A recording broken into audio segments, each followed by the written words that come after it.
Taare Zameen per, Ghazni, 3 idiots, ధూమ్ 3, పీకే, ఇప్పుడు దంగల్. ఈ సినిమాలన్నిటికీ ఒక పోలిక ఉంది. ఇంతకీ ఏందనుకుంటురా?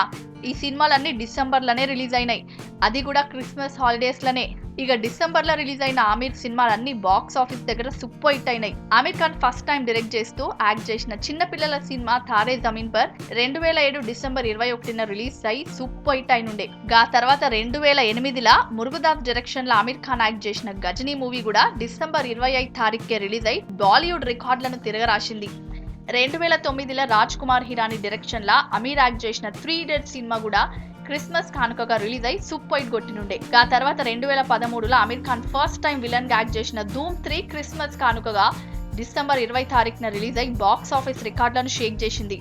ఆ తర్వాత 2014లో పీకే సినిమాను కూడా క్రిస్మస్ ఇనామ్ గా రిలీజ్ చేసి మరో సూపర్ హిట్ ను ఆయన అకౌంట్ లో వేసుకుండు.